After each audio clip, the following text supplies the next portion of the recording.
show, I have Michael Dillon joining me. Hello, Michael. How are you? I'm good. How are you, Chris? Good. Thanks for coming by and being on the show. Thanks for having me. What did you think of our game?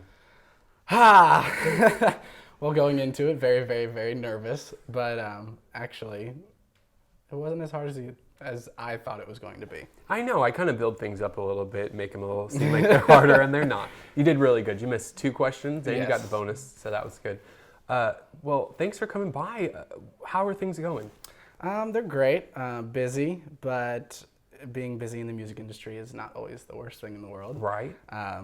Just kind of getting everything together, getting things rolling. It's been a up and down adventure, as it is for most of us, but ever since graduating, it's been a lot of fun. Thank you very much. Yeah. Thank you very much. Long time coming. Yeah. So you grew up in Chicago. I did. Right outside of Chicago, suburbia Chicago. What's the name of the town? Naperville, Illinois. Very familiar with it. But spent some time in the city. It's a great music scene. Yeah. Where'd you find your love for it? Where did I find my love for music? Well, I have a large family. I'm one of 5 children. And all of us have some type of musical ability, except for my youngest brother. Oh, poor guy. Yeah, he kind of got shafted on that Oddball, one. it's fine. He could do the business. Exactly. But we all were nurtured by both my parents, Michael and Cindy, to pursue at least some type of art, whether it be dance, singing, piano, any kind of thing that we felt passionate about. And that's where it kind of came from, was pretty much from them. Just, singing in church and doing the choir boy stuff. And eventually it became a passion of mine that I wanted to pursue. So I went to college for it. Yeah. Where do you remember the first time you performed in front of people?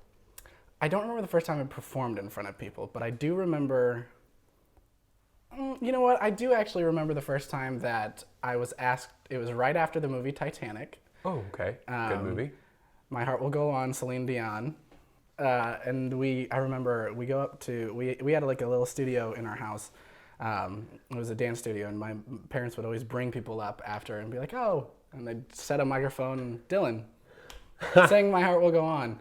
That's when, before the voice changed, before everything else. So I do remember doing that countless times at countless dinners that we had over. So that's kind of where I started to love the actual performing in front of people. And it just grew from there. Yeah. Yeah, and so you grew up and decided you were going to go to Belmont. Mm-hmm. What made you decide Belmont? I grew up. I was very fortunate enough to go to Waubonsee Valley High School, which has one of the top public music programs in the country, and a lot of the people in our choir department recommended Belmont. Jim Kimmel, who was a professor at Belmont, worked very closely with my directors. And I had 2 older friends of mine that actually went ahead of me. And I went to visit them once and fell in love with the school, the campus, the city, Nashville. Right. And realized, hey, this is for me. And so I auditioned and was blessed enough to get in. And from then on, it was just a long time coming. Yeah. But it's been fun. Now, did you do musicals in school? I did. Yeah. Well, in high school, I did a few musicals.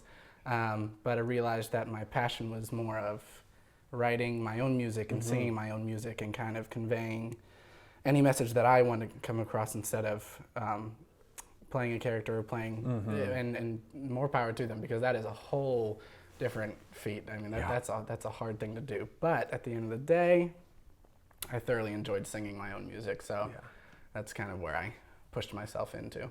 Yeah. Well, that's great, because there's such a place for it. And speaking of Nashville, you've done shows throughout Nashville. What was it like performing in Nashville, in a city full of musicians? Intimidating, definitely. It actually took me a year and a half after I got to Nashville to truly feel confident enough to actually play out. But once I went and saw my friends do shows and I saw how much fun they were having, I was like, okay, I think I could do this. And I was encouraged enough by my friends and my family to go out and start doing shows. And once I did, and I felt the rush of being on stage and realized that in an artist community, there are 2 different aspects. There's the competitive nature, and then there's the community nature.